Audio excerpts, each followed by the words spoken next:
The evening in the small town of Oakville turned out to be especially cold for October. Martha Jenkins, a 72-year-old woman, sat in her old rocking chair, watching through the window as the autumn leaves swirled in the wind. Her wrinkled hands carefully held a worn photograph in a wooden frame. A smiling young man in a military uniform. Her son, Thomas. 8 years have passed since Thomas died in a distant country during a military operation. For 8 years, Martha lived alone in this house full of memories and silence. Neighbors often suggested that she move to a nursing home, saying that it would be better and safer for her there. But Martha refused. This house was the last place where she felt her son's presence. She woke up every morning at first light, as she had done for the past 50 years. I cooked myself a simple breakfast, always for 2 people. The second plate remained untouched. A habit she couldn't, and didn't want to, break. After breakfast, she carefully wiped the photos of Thomas that were placed all over the house. Thomas at graduation, Thomas in uniform, Thomas and his father on a fishing trip a year before a heart attack claimed James Jenkins. Nothing has changed in Thomas's room since he left on his last business trip. A collection of baseball cards was still on the shelf. An old guitar hung on the wall. Posters of rock bands from the 90s still decorated the walls. Every Saturday, Martha aired the room and changed the bedclothes, as if expecting her son to return home for the weekend. Neighbors worried about her mental health and whispered behind her back at public gatherings. But Martha didn't care. She had her own life, her own memories, and she didn't have to explain anything to anyone. A knock on the door interrupted her thoughts. Unusual for such a late hour.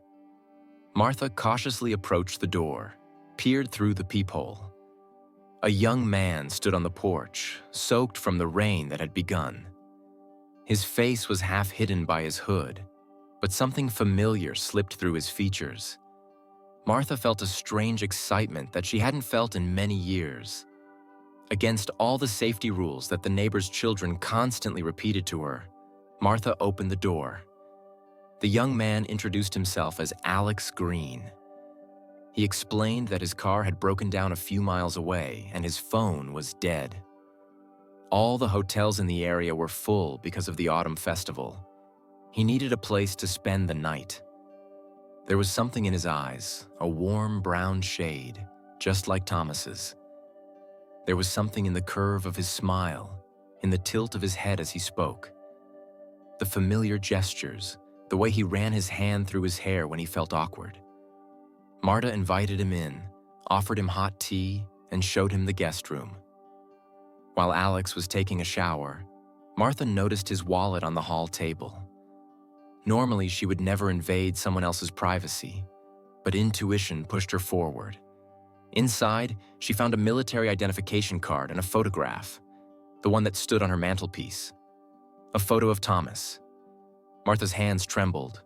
My thoughts were confused. It's impossible. Her son is dead. She was at the funeral, saw a closed coffin, a flag folded in a triangle, which was still kept in a special showcase. She remembered endless visits to the military hospital, sleepless nights waiting for news, and the difficult moment when an officer in full uniform appeared on her doorstep with the tragic news. A part of her soul died with Thomas that day. She remembered coming home after the funeral, sitting in a rocking chair and sitting there for 24 hours, not moving, not crying, just staring into space. The world around her continued to spin, but for Martha, time stopped 8 years ago. Alex came out of the bathroom and froze when he saw the wallet in Martha's hands. Their eyes met. The silence was filled with unspoken questions. Something flashed in his eyes. Fear?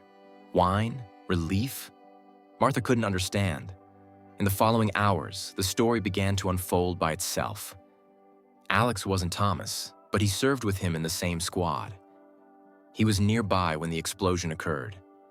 He held Thomas's hand in his last moments and promised that one day he would visit his mother and tell her his son's last words.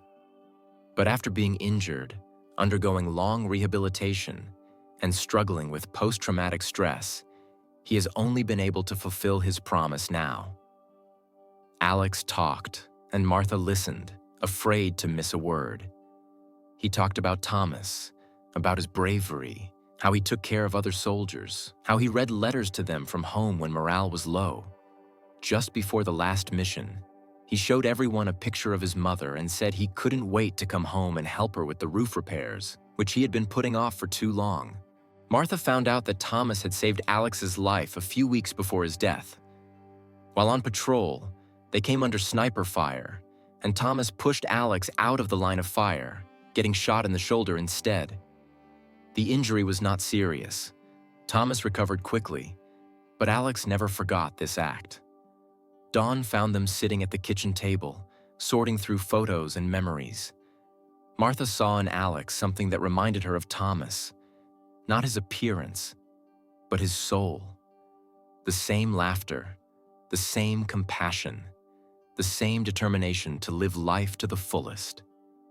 When the morning fully came into its own, Alex confessed that his car hadn't really broken down. He came to Oakville specifically to find Martha. For years, he had postponed this visit, afraid to resurrect his own traumatic memories, afraid of Martha's reaction. What if she blames him for surviving and her son for not? But Martha didn't blame him. Instead, she thanked him for finally coming, for giving her these new memories of Thomas that she hadn't had before, for helping her feel that a part of her son is still alive. When it was time for Alex to leave, he left Martha a small wooden box. Inside was a letter from Thomas, written the day before his last mission, a letter full of love and hope for the future that never came. "Dear Mother," Thomas wrote, "if you are reading this, it means that I could not return home as promised. Don't be sad about me for too long. Know that I did what I believed in and was surrounded by great people. Remember me as a happy little boy who chased fireflies in our garden. Remember me as a young man who always tried to do the right thing. But the most important thing is to move on. Our house should hear laughter, not just tears. Promise me that." After Alex left, Martha sat in a rocking chair for a long time, rereading Thomas's letter.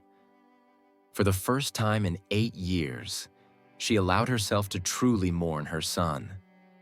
Tears were streaming down her cheeks, but they weren't just tears of grief. They were also tears of liberation. The next day, she did something she hadn't done in years.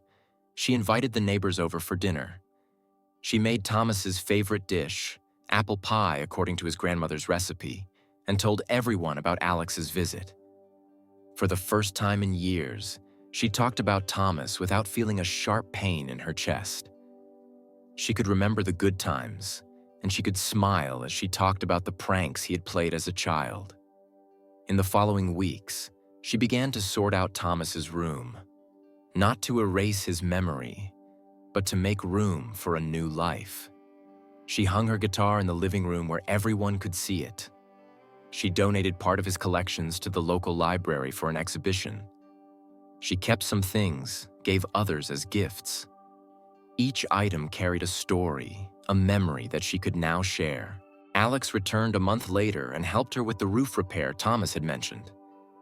He stayed for the weekend, then returned the following week, and gradually became a frequent visitor to Martha's house. He helped with the repairs, told her stories about Thomas that she had never heard. They became an unusual couple for the town, an elderly woman and a young veteran who found solace in each other's company. Alex introduced Martha to his girlfriend Sarah, a nurse who helped him during his rehabilitation. Sarah also became a frequent visitor to Martha's house. Martha watched their relationship develop, and on the day Alex asked her for advice on choosing an engagement ring, she offered him her mother's ring, which had been in the Jenkins family for 4 generations.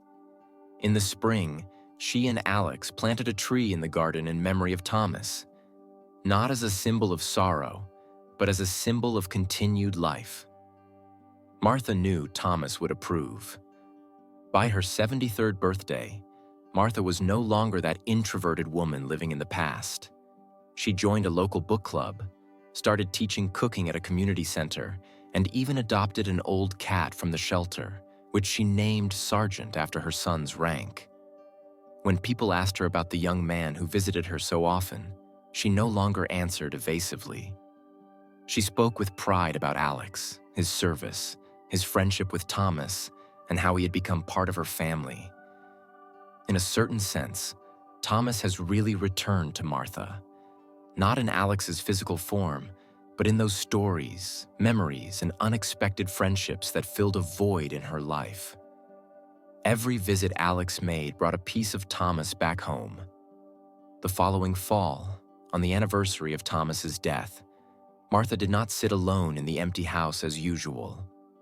Instead, she organized a small dinner for Alex, Sarah, and a few close neighbors.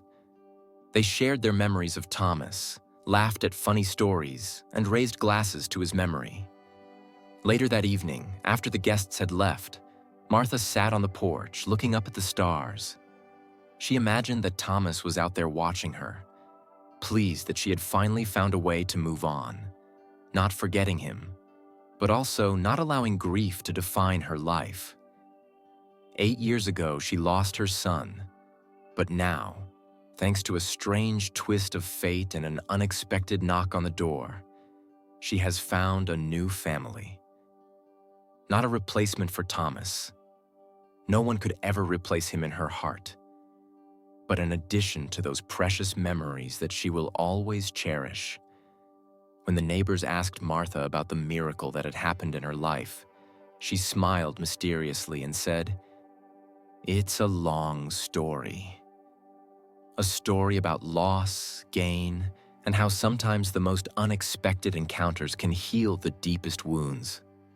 The story is about how the past and present can intertwine, creating a new future full of hope and opportunity."